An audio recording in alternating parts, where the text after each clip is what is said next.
Check. Why are you checking when we've already started the episode? Check. Okay. You don't need to keep checking. We're here.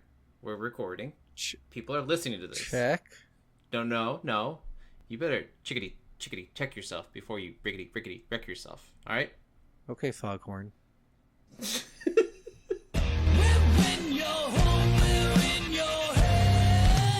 Lock the doors and close the blinds. Turn on your TV. Turn off your mind.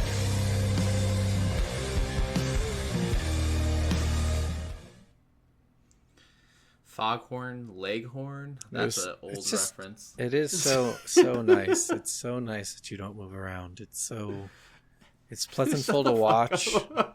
It's calming almost. One would say it's actually the best that you've ever looked when you're not doing a lot of stuff. Oh my gosh. Man, I've sure made you happy by stop moving. Yeah, you did. Well, welcome back, everybody. Hi. I'm Scott. And I'm Steven, and the every non-moving asshole. Okay, I guess I won't finish my fucking statement. Oh, can I finish now? Is that why you're being so fucking quiet? Yes, master. Okay, good. Wow. Okay, don't do that. Every week we come at you with a game we play and we tell you about it. Mm-hmm. So yeah, we hope you enjoyed last week's game, which was... Oh God, why am I going to draw a blank on this one? Come on, this one's easy. Ruff, wuff. Woof, woof. Oh yeah, Dog Life. Yeah, there you go. Dog's Life. Right. Yep. A Dog's Life. That's the official title we're giving it because it's better. Yes. It's much better. No, listen to us. Dog's Life was fun. We really liked that game a lot. So hopefully we get a remaster of that game in the next couple of years. We'll see. I agree. We'll see if they get their asses down. I can't remember the production for that one, but whoever it was, or maybe someone new, can take it over and bring out a remastered version of it. Toys for Bob should do all PlayStation remix. Yeah, Boys for Bob. Toys for Bob. Boys for Bob. they did the Spyro remake. I really wish their name was Boys for Bob, and they're just like making fun of some guy named Bob. It just reminded me of It's Always Sunny in Philadelphia. You gotta pay the troll toll to get into the boy's hole. No, the boy's soul! Yeah, Always Sunny is one of the best shows of all time. There's nothing better than the Kid Diddler episode. Oh, God. Because he just runs up to people and says, "We do not diddle kids! We do not diddle kids!" That one's my favorite. Makes everyone believe that you diddle kids. It's the funny. Frank is the best. It broke my heart to hear that, what's his name? Why can't Danny... I don't know. The actor, Danny... I can't think of who you're talking about. The actor for Frank. Oh, Danny DeVito. Danny DeVito. It breaks my heart that him and Rhea Perlman separated or divorced or whatever because they seem like such a cool couple. But well. That is a bummer. Yeah, that was a while ago. So yeah, we hope you enjoyed that game. We had a lot of fun with it, and this week's game is even more fun. Yes, Viewfinder, or if you're me, Viewpoint. Yes, he's been telling everyone he's played Viewpoint. Viewpoint.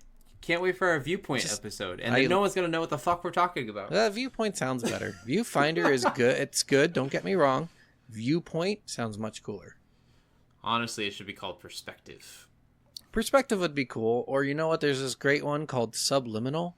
Shut the fuck. It's very subliminal. Yeah. So this game is subliminal, and what was the other game I was thinking? Portal. It's those two games basically combined. The way they enact their puzzles and their problem solving things, though they work really well together. I will say that. That's a fucking sweet ass thing. I mean, you're not wrong. It basically the camera is making portals to copy these objects, or later in the game, literally just making like black holes and shit. Yeah, and then Kate is what's her name? Gladys? Pretty much. Yeah. So, all right. Well, let's jump into our first segment here. What's on the box? This was a digitally released game, so there isn't per se a box, but the artwork on the Steam channel for the game and a lot of the artwork for the game is very interesting, I will say. I do like how it's got several different filters on this picture. It's got grayscale, it's got the color shift and it's got the normal view. Yeah. I do like that it kind of shows you that it's going to have a lot of fuckery with colors and setting, because a lot of the images are cut and clipped, and you're like, what does that even mean? It is kind of intriguing. It tells you a decent amount about the game without telling you anything. Yeah, I'm sure they would have put a little bit more effort into the front box art, because this looks like a back of the box art to me. For sure. But front box art, I bet they would have put a little bit more into it if they actually came out with the box. So yeah, I'm sure it would have something with like, I would love it if they had the tripod cameras. Yeah. With like a picture hanging out of it and then like a battery like in the picture or something. No, like a battery, and then did you remember when you took a picture of yourself? It was kind of like weird black lines or whatever, a picture of you in there. That would have been fucking phenomenal. I would have picked that up 100%. It would have been cool. Yep. I would have been like, what is this, a horror game? What's going on here? Oh my gosh. I should design boxes, back of the boxes, and have you for the games that don't have boxes. You should try. Say, and I'll be like, this artwork is shit. It's terrible. The description's awful. It might be a fun thing to do, though. Whoever wrote this is a complete fucking idiot. But I'll give them props. They spelled the words correctly, so I guess they did one thing right. And they didn't say the Saturday morning cartoons. The Saturday morning cartoon. Or the YouTubes. No, I want to hear the YouTubes. I want to hear the marijuana. I want to hear about the marijuana cigarettes. Yes. All right. Is there a description there? Let me see. Actually, I'm kind of curious what they have to say about the game. It's a perfect mix between Subliminal and Portal. I hope they say that. Challenging perception, redefine reality, and reshape the world around you with an instant camera. Viewfinder is a new single player game offering gamers hours of interesting and fun experiences while uncovering the mysteries left behind. All right, well, that wasn't a very good description. Whatever. No, not good, and I didn't read it very well, so it'd be so much better if they started out with like a dying world, a simple dream. Like give it like the old school game thing when they used to open up, like in Knights of the Old Republic 2. It's like my favorite opening. They have this thing where they say, "The last of the Jedi, how will he turn? To the dark or to the light?" Like, it's really simple and stupid, but it works perfect for what they're trying to do. That would have been cool for this world. Oh, a dying world, another dimension where art becomes reality. No, you have to add one more. It's a camera and a photocopier. No, a dying world, an unachievable dream. Ooh. Yeah. Ooh, yeah. That's what you got to do. Yeah. See, that would have made that sound really cool. And a camera and a photocopier. Yeah. Find out what all these things have in store for you. All right. Well, this week's episode of Subliminal Portal. Subliminal Portal. Okay, let's move on and jump into the next segment. Are we in?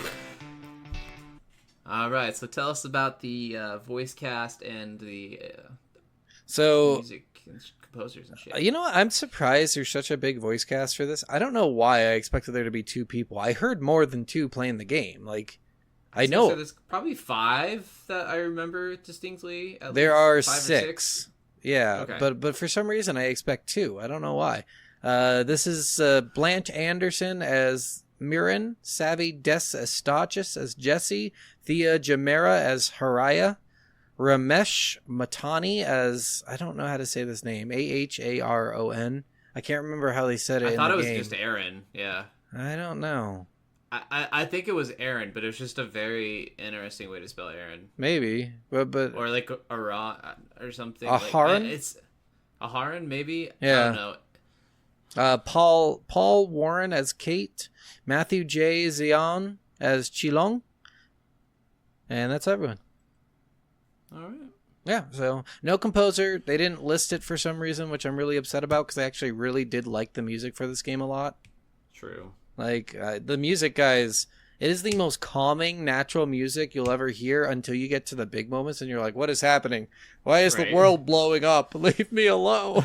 Seriously, why am I making black holes? Yep, it's really cool. I really did enjoy it. All right. The voice acting in general, I really did like the voice acting too. It's not very. I did too. So what's weird is they're not very good at explaining who's talking at first. Because Jesse is talking a lot in this game, and I had no idea Jesse was a person that's outside. I thought Jesse was you. I was curious about that. I was a little confused about that at first too. But I realized a little. I think it was like maybe the first phone call or something. Yeah, I realized. I started asking about it when you came out, and then you still hear Jesse talking, and it's like Jesse's making observations about things, and you're like, oh, okay, well, Jesse's clearly not me. But I'm just like, come on, why wouldn't you just make Jesse you? I don't quite understand. Well, I mean, it did add some stuff to the story, and it did make it seem like because this is kind of like a Matrix kind of world. Yeah. So they kind of talk about kind of almost having to like pinpoint their location to like bring them back. So it almost does sound like in like the Matrix they have to like get jacked in and out. Yeah. So you do almost seem like you need that extra person just for that purpose. Don't forget about off. No, we're not jacking anyone off. So yeah, I mean, it's just weird. It's weird that they had an outside perspective person saying about what you're seeing. It would have been better to have the main character have a voice too, and just have them talk about what they're seeing, you know? Yeah. I think that would have been cool in this game, but you know, it's another one of those silent protagonist games. You don't have a voice for some reason. I'm sure that's like an artistic form saying like, well, your voice is what you're playing the game as. What you're saying as you're playing, that's your voice. And you're like, fuck you. Whatever your commentary during the game is, that's what your character's saying. Yeah. But yeah, not too much to the music or the dialogue, to be honest. There's no interaction between you and any characters. So you don't really get that. You just get to hear their interaction pre-recorded for you to other characters. Yeah, you hear more characters talking to each other than you do actually like interactions besides the conversations with Jesse. Yeah. I liked, so they first mentioned Mirren. Mirren hadn't come up yet, like as a character that talked, and they mentioned Mirren. And as soon as you see the name Mirren, you go, oh, that's a fucking Irish chick, isn't it? And then you get to the part where she's talking, and I'm like, yep, it's an Irish girl. Knew it. Fair enough. Yeah. I really liked Kate in this. Oh, yeah, Kate was a fun character. Yeah, Kate's an interesting character indeed. Kate's like a little cat thing that they program that's kind of like an artificial intelligence of sorts. It's kind of Cheshire Cat, but like not sinister and really chill. I think Cheshire Cat was a good way to explain it. I would have loved it to be sinister, but that's okay.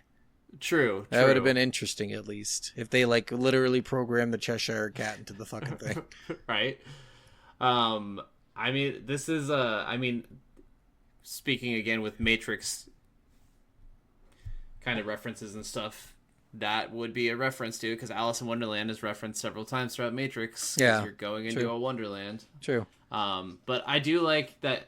For all of you who are wondering, it is a cat character. You can pet the cat, and the cat does purr. And if you play with the controller, it vibrates and stuff. Let's get into that in gameplay, because we're in voices and shit now. So I was just getting with like the cat purring is a sound that's very enjoyable. They do some cat purrs. The cat voice is actually really cool too. I like it's kind of robotic. It's kind of weird. I actually really enjoyed it. So all right, well, let's just move on then. Let's jump into the next segment. Sounds good. How does it play?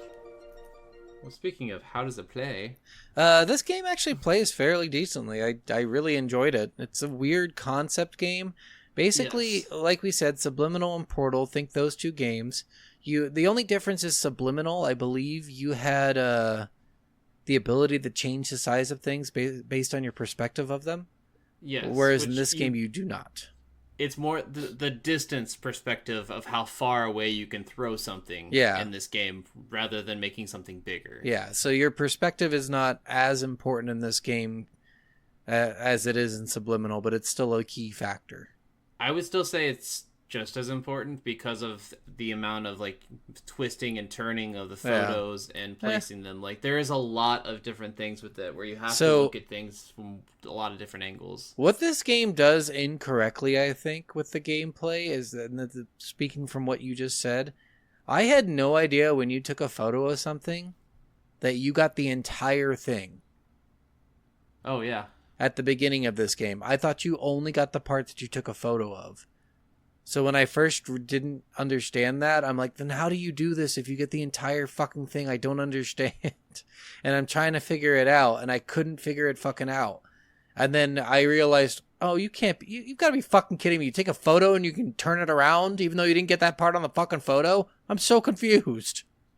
Well, no, you only get the stuff that you took the photos of. No, if you took a photo of one side of the building, you still get both sides by turning it around. Yeah. That was a great idea by them, but a little bit more explanation in that moment when you get the camera would have been nice to understand that, so I didn't spend 5 minutes not knowing that. I mean, spending 5 minutes not knowing it isn't too bad, especially when this game is all about exploration and creativity. Yeah. There is so many ways to complete every single puzzle in this. There is not one true fire way for most of these puzzles. There is so many different varieties and stuff. I've watched other people play this game, and it was way different than the way I played the game. Yeah. It's interesting and for sure to complete the puzzles, but couple things about gameplay in here. Run, jump. Basically all normal stuff. No long jumps, no attacking, no enemies attacking you, nothing of that nature. You get a camera you can basically take pictures of, and then if you stare at the picture in an area, you can place the picture's item in that area. Mm-hmm. You have other things that you get involved in this game. There's some stuff that you can't get a picture of because it's like, what's it called? Like purple something? Purple. I don't even remember. It's like certain structures that are like a grayish color that you can't. They're purple. Or I was playing with filters a lot of the time, so I didn't actually know what color they actually were. Okay, yeah, they're purple. Okay, because they call them purple something. They're actually called purple something. As soon as you get to the second level or whatever, you can go to this machine. You can change which filter you want to be. Yeah. Everything to be in, and I did that I switched it all the time. Yeah. So yeah, this stuff. It's kind of like it's a purple thing that you can't take a picture of, so that's the only thing you can't take a picture of, and you can't place things very easily in them either, which was interesting. What I thought was cool is near the end of this game, you can actually take a picture of yourself and place yourself there. But what's weird is it doesn't make a copy of yourself, it just moves you, whereas everything else it kind of makes a copy of, which was interesting. Yeah, I thought that was very, very cool. Yeah. And very interesting. Like, there's a lot of things in this game that I was like, oh, that's different. Like, that's weird. Like, I don't know if you, in one of the last levels, there's this, like, artistic picture that you can pick up that's got, like, the, kind of like the spiral things that are never ending. Yeah. Oh, yeah, yes. Yeah, I picked that up and I went through it, and I'm like, is it still going? Did you go inside of it? Yeah, I went the entire thing. I went to the end of it. I did too, and I was like, is there anything in here? What's going on? And like there was like weird sounds at the edge of it, and like things started like having feedback and all this like weird crazy shit was happening. I was like, what the fuck is going on? It's kind of creepy. You find a thing at the end of it. You find a collectible. I didn't. Yeah, if you go all the way to the end of it, you get the collectible. I thought I went all the way to the end, but maybe I didn't. I'm guessing you gave up early, but it was really long. It was unnecessarily long. It's very, very long. And walking, there is no sprinting, which I wish there was for things like that. Yeah, there's not a lot of like actual controls to this game. You can jump, and there's a tiny little bit of platforming. Platforming in this game is really easy. You can rewind time, which is really nice for a lot of instances. Yeah. So if you fall off the edge and you're about to die, you can rewind to be back up. If you messed up a picture placement and you can't do anything with it, you can rewind before you even took that picture. Like, it's really nice to have that reset in game in real time. Yes, and I liked that you could control the rewind and like rewind slowly, or you could just double tap the rewind to rewind to the last like camera instance or the last time you placed something. I always called it the last event. Yeah, whatever the last event you did, it'll rewind to that last thing, and you can do that multiple times. So you can go back to the beginning when you spawn, which is the first event. Yes. So which very, very convenient. Yeah, I really enjoyed the aspect of this game of just placing shit and the puzzle part of it. Like, some of the puzzles were difficult to understand at first. It took me a minute. There's just one that you go in and you have to get to the end of it, and you just see like a picture of 4 spires or 4 things, and it shows like an arrow going around them, and I'm like, what do I fucking do with this? And that one I'm like, I don't understand. I don't get it. And I was on that one for like 10 or 15 minutes before I realized, oh, there were fucking 4 things at the beginning of this stupid fucking level. Are you kidding me? I was so pissed, I also dude. got stuck on that for a second because I was like, what the fuck? And I got stuck at the last level a little bit too. It didn't take me too many tries, but... Yeah, your last level was a little bit more difficult just because of everything that was happening. Which everyone's consensus is that's by far like the hardest thing in this game, especially because it's the only thing that has a time limit. Yeah, but that's the level that's supposed to be hard, so I wasn't really worried about it. Yeah. But we'll get into that in story and how that works. But gameplay-wise, this game is actually really pretty and really fun. So yes, I like the gameplay. I couldn't give any improvements on it. Like maybe Steven's right. Maybe add a sprint button, but that's about it. Yeah, but I think they were worried about getting long jumps in the game. That's true. I guess that's a very valid point with that because you could make a lot of this easier with that. Yeah, but adding a sprint button in certain sections, that would have been nice. Maybe just one or 2 sections get a sprint area. Or just shorten those really long things. Yeah, true. I mean, it was only like 5 minutes of walking, but still 5 minutes of walking, it's forever when you're not doing anything, when it's just walking. Yes. Truly a walking simulator. For sure. Or just have Kate talk to you during that entire time or something. Some kind of distraction to give you some what do I want to say here? Some mental repose to while you're walking. That would be nice. Yeah. All right. Good way to put it. That's about all the gameplay aspects I have. I don't remember if there's anything quite else. I don't think there is. There's a little bit of there's force-colored filtered areas that you have to go through as well. Oh, true. And then there's perspective puzzles where you have to fit things together by looking at them at a certain angle. Oh, yeah. Like, those were really easy and simple, and then once they started using them, they stopped using them for a long time and only used them a couple times after that. The hardest ones for me, perspective-wise, were the ones with like the hidden areas that were perspective, or like you thought you were going the right way and then you'd hit a wall and you're like, wait, this was a wall all the way, and then you have to like find a way around. Yeah, some of those were a little confusing at first. Yeah, for sure. They were weird. But they were fun. I thought like all the puzzle shit in this game really did keep you thinking. It wasn't the same shit over and over again, which I really enjoyed about it. And even though they might have, like we're talking about, like some areas being a little bit more challenging or a little bit more difficult, nothing took longer than like maybe 5 minutes to figure out. Yeah, like, nothing was too hard to unless figure out. You were stumped like I was in that one area. I don't think I ever had to... I never watched a video on how to do anything. I figured everything out on my own, which is really good for this. I was like, yay! Yeah, I did that. This is the first time in a while. It wasn't... Yeah, it's not like terribly hard to figure out what to do unless you just forget what you were doing beforehand. Yeah. I will say this is a game you don't want to start the puzzle and then come back to later. You probably should just, if you're going to play it, finish your current puzzle and don't look at the one ahead. That way you're not missing anything. Yeah. So. And I didn't do all the optional puzzles, but there's a lot of optional puzzles. Oh, yeah, I did them all. Too. They're fun. They're hard. They're really hard. The optional ones were definitely the hardest of them. Yeah. The first one was really difficult. That's the one with the grass maze. How did I solve that one? I can't even remember the ending of that one. It was really difficult to understand what to do. And then, it's the one, God, it was so fucking annoying. So it's another perspective picture where basically you take a picture and you have to turn the picture around, which doesn't look like it has anything. But if you walk up and go to the right, you find out that that's where it was all along. And you're like, fuck me. Because if you, because it like has a picture with like 2 different ways you can go, and no matter which way you go, you end up getting to another picture of that same picture again. Yeah. And you have to flip it basically on its side and walk on it sideways to realize the actual way to go.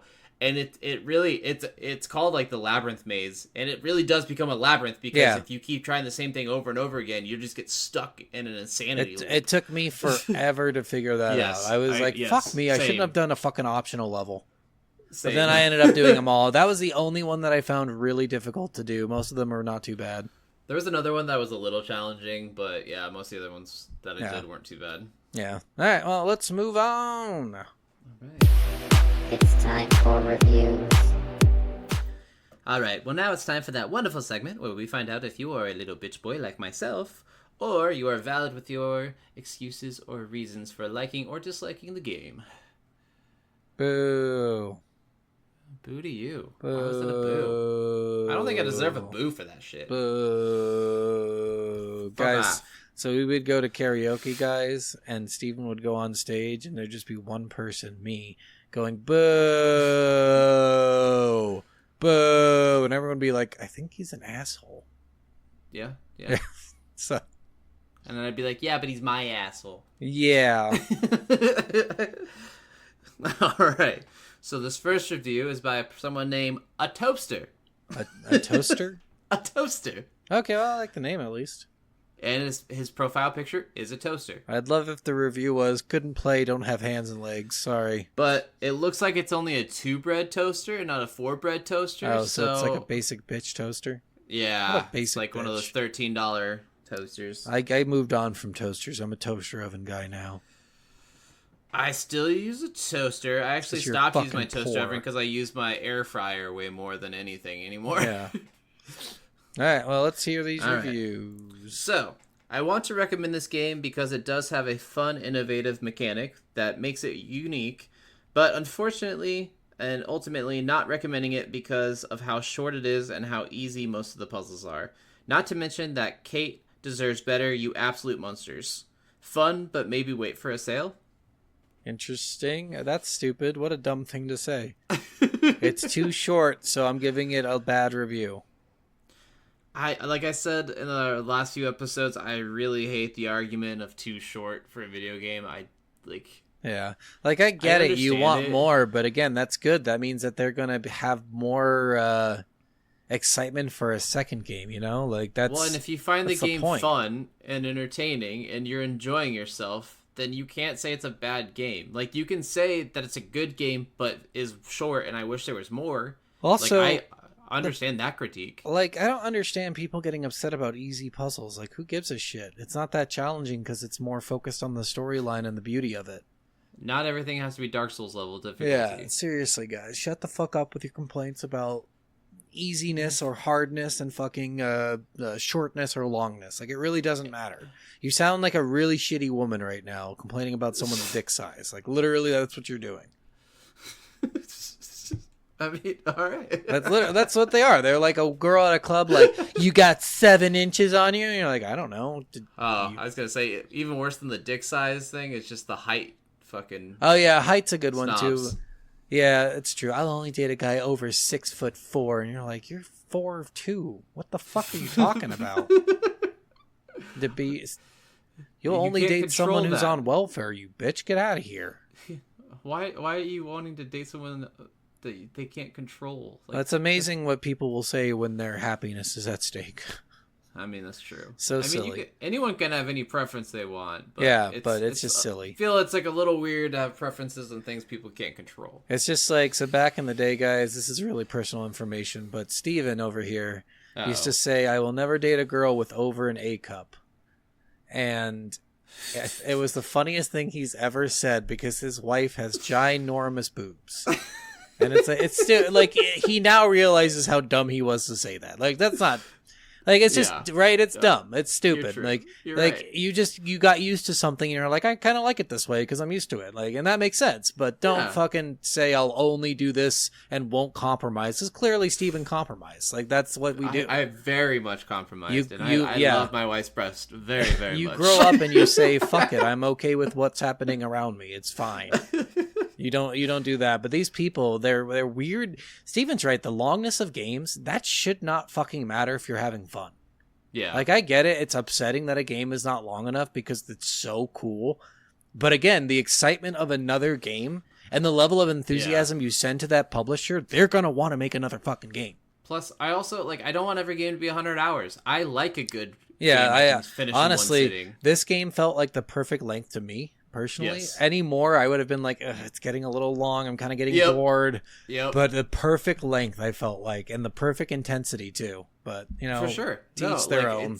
It's so true. It's ridiculous just how much that is just like the number one complaint of people. And like I said, I'd always rather have an excellent 3-hour game than a shitty 30-hour game. I agree.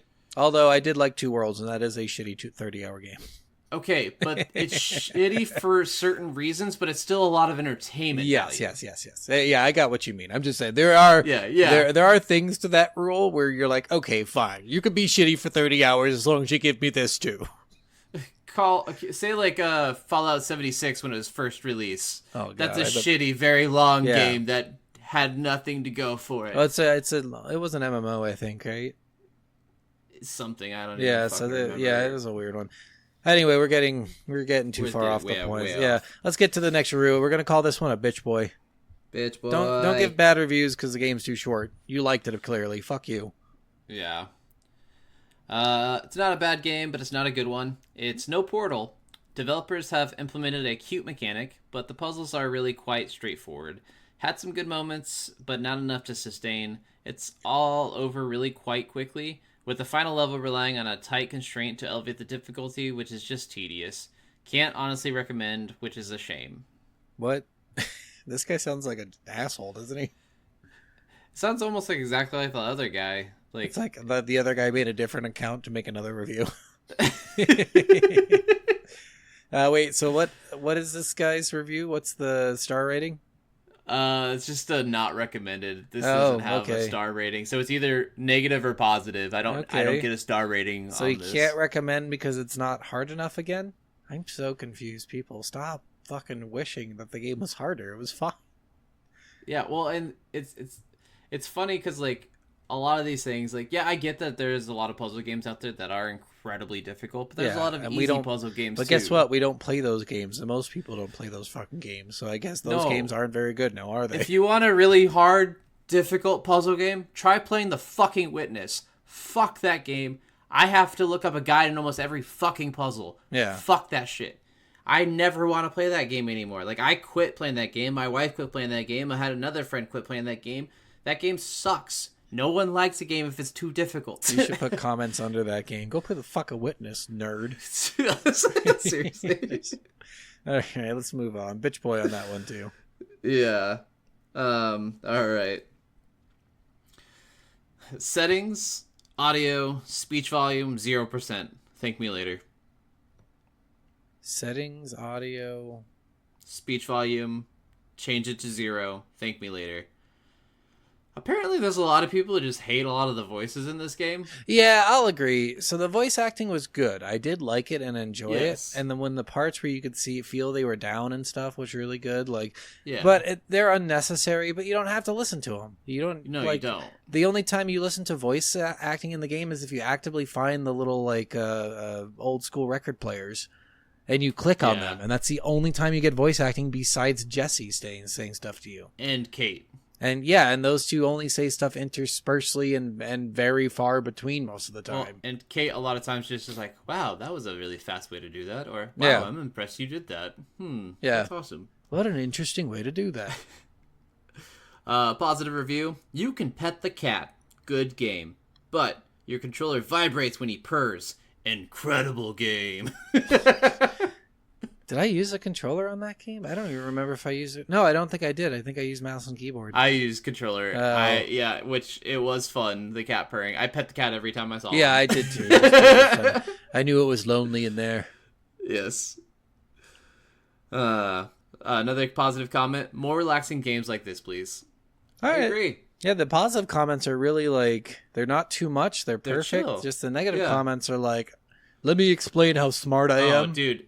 And I don't even read a lot of them. There's some comments in here where they have 18 things for positive, 7 things for neutral, and then 28 things for negative. I'm like, I'm not going to ever fucking read that. Yeah, you shit, guys dude. are idiots. That's so long. No, it's so funny because all the positive ones are very hey, this game's relaxing. This game's fun. It's a cool time killer. And the negative ones are in my professional experience, I've played a multitude of puzzle games. Over my long history, I am a professor at A&M University. I also dabble in cricket and pickleball. It just sounds like they're so fucking snobby, doesn't it? Every fucking negative review sounds like you're a goddamn snob. Well, and seriously, a lot of the things, I hate I hate negative reviews that say positive shit about the game except for like one thing. Yeah. And if you only dislike one thing about a game, why that's is it a good negative? fucking game. You're like, what the fuck? You read the negative reviews, you're like, I should play this game apparently. No, seriously. And sometimes reading the negative reviews makes me want to play this game more because I'm like, oh, the only thing you're complaining about is length? All right. I have 8 hours to kill or 5 hours to kill. Fuck it. Very cool and relaxing game. The way they executed the premise, in my opinion, is very good. And some puzzles were easy, nice and relaxing, while others are tricky, and you might be stuck on them, but you will eventually figure them all out. All right, that's a good review. Yeah. Yeah. Another good one. Honestly, very, very easy, very nice. I can't complain. Another negative review. Incredible concept is bogged down by obnoxious voice acting and puzzles that have a time limit. Time-limited puzzles are a huge deal breaker for me because even though you might know the solution, just because you can't do it fast enough, you fail. In my opinion, that's a game design of puzzle games that needs to die. It's not challenging, it's just annoying. This guy is dumb. There's only one time limit puzzle. Yeah, and it's the last level. Yeah, last level, and you have 5 minutes to do it.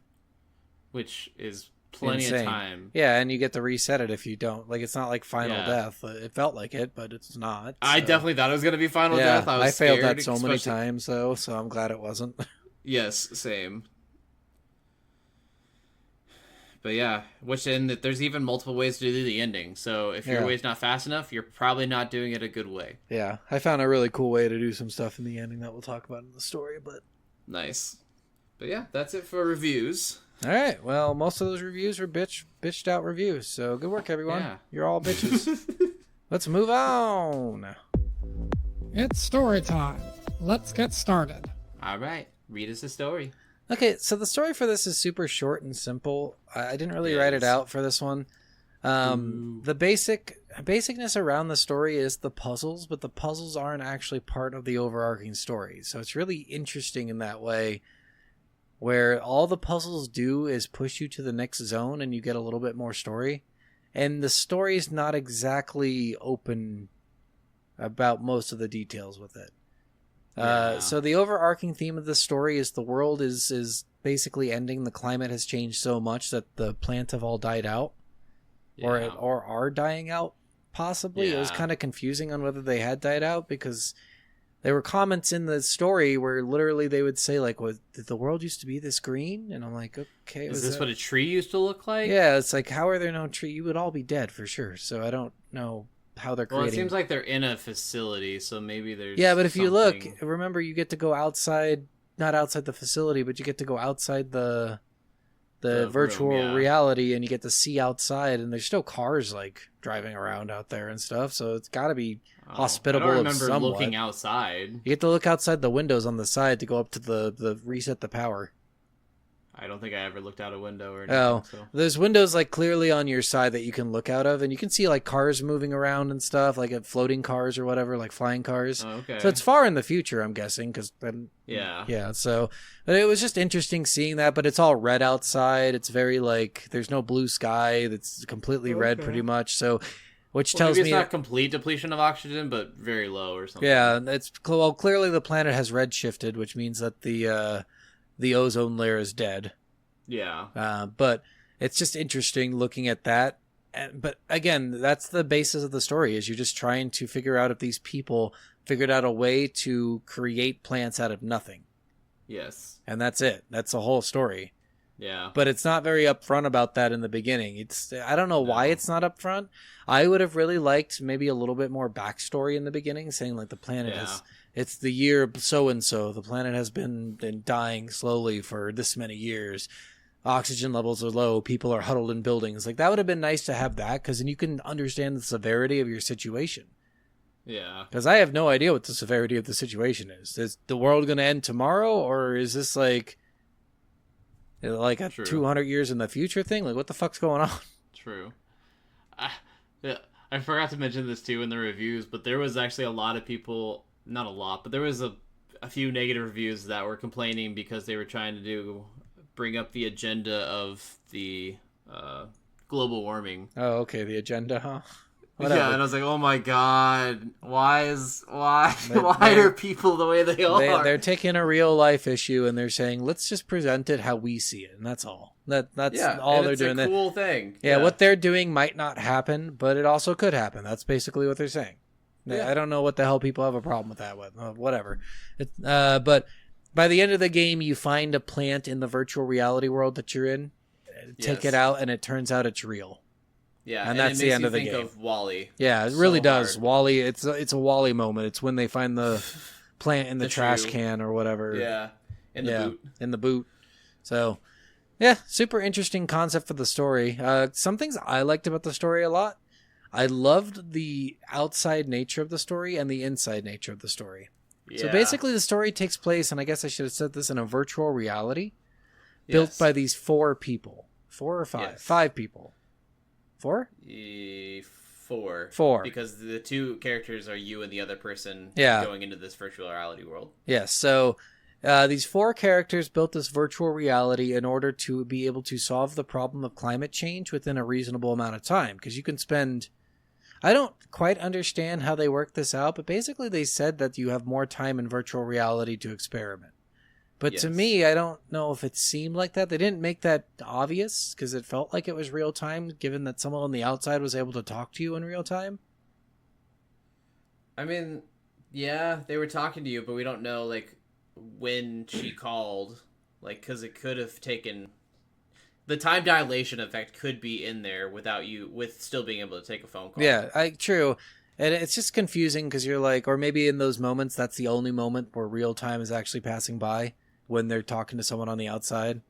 But also because they're able to pinpoint their location and stuff. Maybe it's a location-based thing in this world of how they communicate and not necessarily a time thing. Well, so they made it fairly clear that they needed more time to solve the problem, and in this world, they would have all the time they needed. Yeah. But then I'm confused why they ever left, because then wouldn't they be able to solve the problem eventually if they just bring more people in or something? I guess I was just confused a little bit in the story. I would have liked more, but I think I've had the same problem before where I'm more excited for a sequel now, because in the sequel I bet they get more deep into the story of why everything is the way it is. Well, I think for me personally, I took it as they all tried at this for years, and they didn't spend like all of their time in it, but spent like probably workdays amount of time in this world. And because they talked about coming in and out of the world, and like, oh, you haven't been on in a while, let me show you this and stuff. So I think they were still living their normal lives, and it just took too long, even with all the extra time they took. Because I mean, they built extravagant places and the very artsy level of things, and they trial and errored almost building every kind of creation in this world. So that does take time. I was confused personally because, like, if they found the solution to climate change, why wouldn't they have taken it out of the world? See, I don't know if they did. Well, what I mean is like that machine that they were trying to find. Oh, like, if the machine worked, they would have taken it out and used it. But if it worked, but it didn't work. But then you have 2 more people going in trying to see if they found if they could find the machine they built in order to fix the world. I'm like, don't you already know the answer to this just because it's not in existence in the real world? I'm so confused. Well, not necessarily. Maybe they found like the facility 50 years after. Yeah, but they still had been there, and they found out like writings about this machine that could fix all their problems, and they're going in saying, oh, maybe it's actually still in there. See, because all the document says it's in there. That would make a sense if it were like later in the past, but I feel like they would have written about their failings, you know? I mean, they did write about their failings. No, like written outside in like journals, scientific journals and stuff. They would have been like, we tried this, we couldn't figure it out because they're trying to find answers. I don't know. To me, like, I think I like the idea that there was a solution hidden in there still that the other people were working on outside of Mirren, who seems to be the one who was working on the actual machine to fix the climate. Yeah. Which was, they decided to start preserving their focus. And you could tell this throughout the game, actually. If you kept looking, you kept seeing like food everywhere. And you're like, why the fuck would there be food in here? Because the food isn't real. You can't eat it. I think you can taste it, but you can't actually like gain sustenance from eating it. Yeah. But I think their idea of having all that food was they're trying to create it for real. Yes. So when you create it in here, it creates a real food. You can eat it and not feel hunger. Yeah. So I'm guessing that was the point in all those chocolate bars. Because if you look on every person's fucking nightstand, there's chocolate bars everywhere. I definitely think that they were trying to do different things. And you could definitely tell the disconnect between several of the different people working on the projects. Mirren was very into her idea of how to do it, but then everyone else was into... what was her name? What was the other girl's name? Chung-Li. Was it Chun-Li? I think you're right. I think Chi-Lung. Chi-Lung was the other person who it seemed like her idea might have been the better idea. And that's the idea I think that won out in the end. Yeah. It's a little confusing, guys, because they don't have a clear, like, left to right story that you can see and understand what's going on. And I'm sure if you read every sticky note and read every journal entry... I did. Oh, okay. I didn't read all of this stuff. No, they all hinted towards this machine that could create plants. Yeah. But they weren't exactly like upfront about it. So it was really hard to understand whether it was real or whether it was just a dream they had. Well, you also never saw the machine. Maybe Marin didn't let anybody else know about it. Yeah, maybe she she was very secretive, and she was like on several of her notes said like, "Don't listen to this person. This person's not right. No, your answer's wrong. I have the right answer." Like, egotist for sure. Yeah. Like, if you noticed, they build their own like labs basically, and everyone's was very green and opulent and really interesting, and hers was the only one that wasn't. Yeah, for sure. It was literally the only lab that didn't make any sense on why it was there, because it just like the lab itself, it's just so brick and iron, and that's it. There's nothing special about it. There were some like key things that were cool, but it was very like unimaginative. And they even mentioned that in the notes in several areas. It's like, well, Mirren's lab's really fucking plain and shitty, isn't it? Like, so you get that in a few of the notes. And it's interesting, too, because they couldn't call each other for some reason. They would leave each other notes, which I thought was kind of weird. They can call each other when they're in the world. I think you can only call from outside. Yeah, which I thought was all in there. Yeah, I thought that was interesting. Why wouldn't they program a way to call each other? They would just go to their labs and talk to them and then leave them notes. And I'm like, that seems weird. Okay, whatever. Why wouldn't you just build your labs right next to each other? This is confusing. That way they can work in with their own privacy. Yeah, but if you notice, too, on the railway, Mirren's lab was the farthest away from everyone else's. Yeah, exactly. No, like... She really did not want to be near anyone. That's why I said, like, I don't know if everyone even knew all about that. Like, she was very secretive about everything she did. That's why I'm like, I don't know. Like, they might have heard about her machine through some of their journals. Yeah. But they don't even know what all happened to it. Yeah, so... they end up building this machine and it doesn't work and they give up on the place. I'm confused to why they gave up on a place, because it seems like it'd be good for other reasons. Yeah. Like solving other issues. Like, they focused hard on one issue, but I'm like, this could solve a shit ton of issues with all the time that you apparently have in here. I mean, that's true. Just even the time dilation effect of it. Yeah, like, it's interesting. At least the supposed time dilation. We don't really know because it's not presented really well. So I'm sure there is one because they mentioned it. It's just not presented in a way that we can understand it. I mean, you could use this like the training room in Dragon Ball Z. What's it called, Steven? I can't remember. The hyperbolic time chamber. Hyperbolic time chamber. Fuck. Been a little bit. I think that's what they were trying to go for. Like 1 second in the outside world might be 1 minute in there, or something of that nature. But it was never made clear how that worked within the story. It didn't really matter, too. It wasn't a big selling point. It just would have been nice for backstory. Yeah, for sure. So the last level, let's talk about this for a little bit. Okay. So we already talked about every level is like a puzzle level where you solve a puzzle and you move on to the next puzzle level in order to get to the next lab. By the end of it, Kate says, Kate is this cat that Mirren programmed to be like a companion for her because she doesn't like the other scientists, so she likes being alone. Yeah. And Kate says, and Kate's a dick, by the way. Kate's a giant fucking asshole. Kate knew the entire time it didn't work, and instead of telling you, hey bro, you're wasting your fucking time here, you could instead find some scientists to come in here and figure it out differently. And then Kate wins because they're not alone, and you win because you don't have to go all the way to the last fucking part of the game. But instead of that, Kate's like, I just didn't want to be lonely. I'm like, Jesus, Kate, the fuck's wrong with you? I mean, it's a cat that doesn't want to be lonely, man. I guess. Why are you so mad at him? And then, like, the worst part is, like, Kate doesn't understand how bad the world is outside. Because Kate constantly says, like, is your world really that bad? Does it really need to be changed? And I'm like, Kate, don't be a dick right now. People are dying, asshole. And plus, Kate wasn't really alone. Melanie was there. Yeah, true. Who's Melanie? The little figurine someone made out of a melon.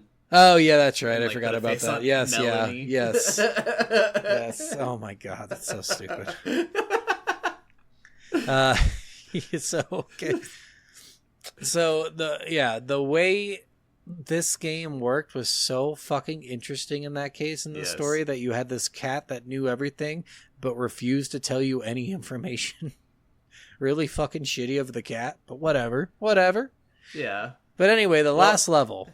Yes. The last level is a timed level. You have 5 minutes to basically, because you hit a self-destruct button so you can get out. Yeah. Because at this point, you can't leave the level, or you can't leave the game or the simulation, because the person who's on the outside, Jesse, can't find you. You're so deep in the simulation that it's impossible to find out where you are. And you're at a point where almost everything's crashing, nothing's working. Yeah. This is the point where we talked about where we create black holes with our camera, because when you take a picture of something, it just completely erases everything that was there and sucks it into like a black hole. Yeah. And you're just like, what the fuck? Whereas before, the camera would make a direct copy of that thing. Now it can't. So you have 5 minutes to get out to the end of this area in order to, and you have to keep hitting these switches. Basically, you're hitting all the switches within 5 minutes, and that'll shut down it's a fail-safe to make sure nobody gets trapped in there, which seems stupid. It seems like the fail-safe should just be you hit one switch and you're out. But you know what? Whatever. Yeah. What do I know about fail-safes? Well, I think it's like the fail-safe of destroying it and then being able to get out. Yeah, well, it's just funny because you'd think like if it was a fail-safe to destroy it, it would just be simple. But I'm guessing, it's a game. They can't make it simple.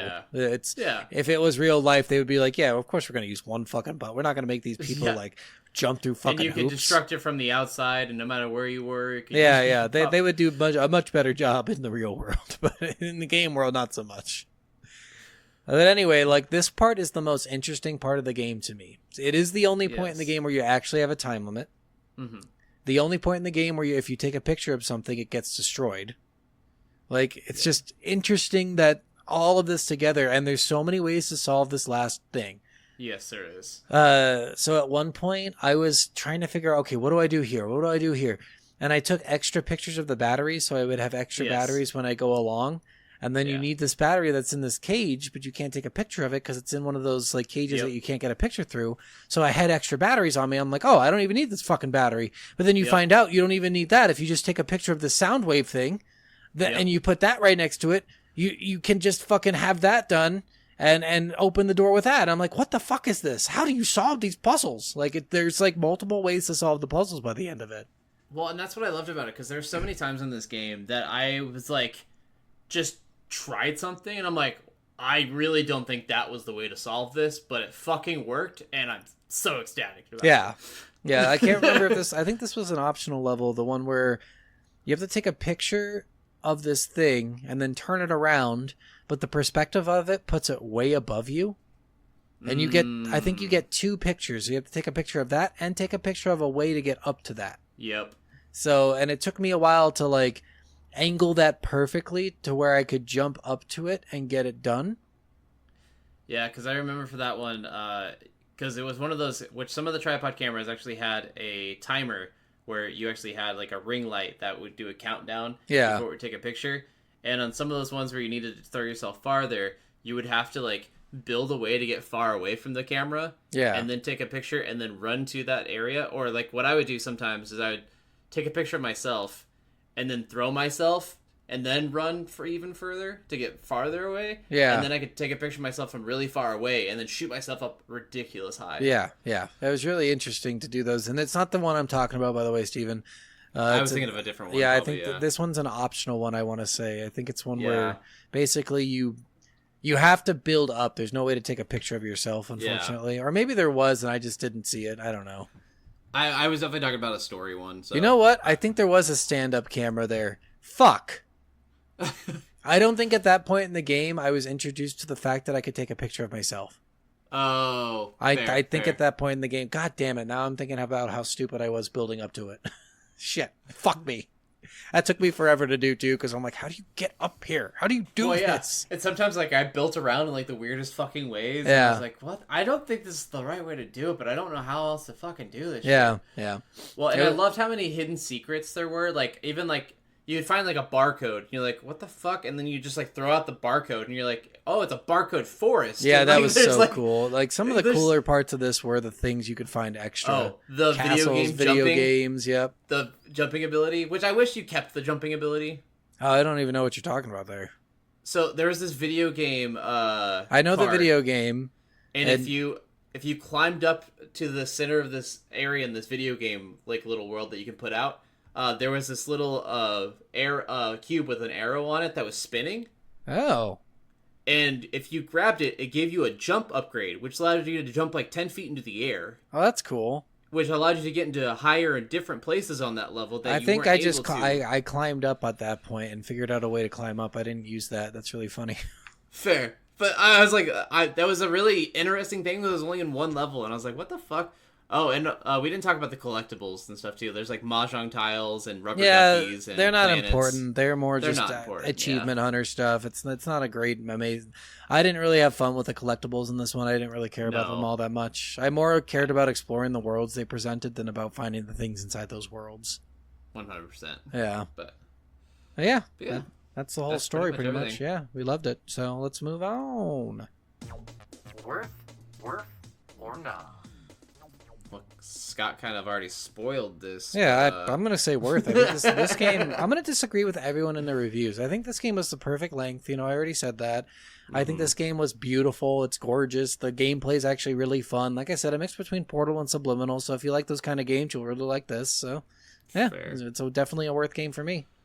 Yeah, I 100% agree. I think this is just a gorgeous, fun, beautiful, easy game. Relaxing. I really have been enjoying, especially...